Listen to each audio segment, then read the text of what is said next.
Bonjour à tous, je m'appelle Florent Gonzalez, j'ai 22 ans et je viens de faire ma rentrée en Master 1 NICE.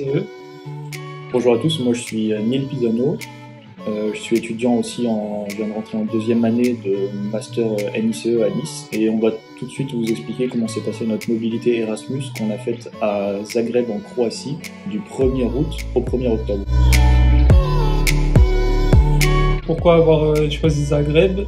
Personnellement, j'ai un ami qui a fait une mobilité Erasmus à Zagreb pendant à peu près 6 mois et il m'en avait dit que du bien. Du coup, ça nous a motivés à trouver un lieu de chute à Zagreb et on a envoyé pas mal de mails à des professeurs à l'université de Zagreb et on a reçu une réponse favorable et ça nous a du coup vraiment motivés à venir ici. Alors nous du coup on est actuellement dans l'université de Zagreb, c'est-à-dire l'université de génie civil et dans le département des matériaux. On a chacun un professeur, enfin une professeure référente qui s'occupe de nous, mais on travaille généralement ensemble dans un labo avec un groupe de doctorantes qui s'occupent de nous apprendre et de nous gérer lors des expériences. Du coup, nos missions principales à l'université, c'est de trouver des formulations de béton avec le moins de ciment possible, parce que c'est très néfaste pour l'environnement.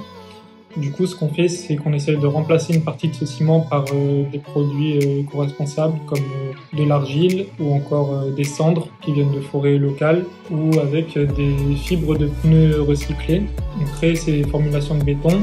Ensuite, on fait des essais de ce béton frais. Par exemple, on fait des essais de porosité, des essais au compte d'Abrams, des essais d'étalement. Et ensuite, on va couler du coup ces bétons dans des éprouvettes.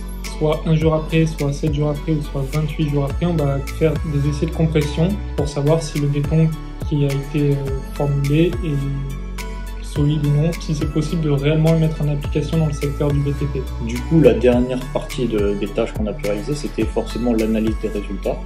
On a eu du coup à comparer en fait les différentes courbes et les différents résultats qu'on a eu lors des différents tests tels que les tests de compression, de porosité, etc. afin de savoir lequel de nos ciments qu'on a pu mixer et réaliser était le plus applicable dans le secteur du bâtiment et afin de potentiellement réajuster les formules pour qu'ils soient encore mieux. Maintenant, je vais vous parler de la vie à Zagreb rapidement. Alors, ce qu'il faut savoir, Zagreb, c'est que c'est la capitale de la Croatie. C'est une ville qui bouge parce qu'il y a beaucoup de touristes l'été, beaucoup de personnes Erasmus qui viennent l'hiver. Donc, il y a tout le temps du monde. C'est assez animé. Et du coup, c'est une ville qui est assez dépaysante dans le sens où on est obligé de parler anglais avec les gens parce qu'ils parlent croate. Mais pas tant que ça, dans le sens où c'est quand même un pays et une ville occidentale. Donc, ça reste un peu similaire aux mœurs de la France. Ça pour dire qu'on a passé un très bon séjour ici et on peut que vous le conseiller. Donc si vous avez la possibilité d'aller à Zagreb pour votre mobilité Erasmus, n'hésitez pas, c'est une très belle expérience. Voilà, merci à tous.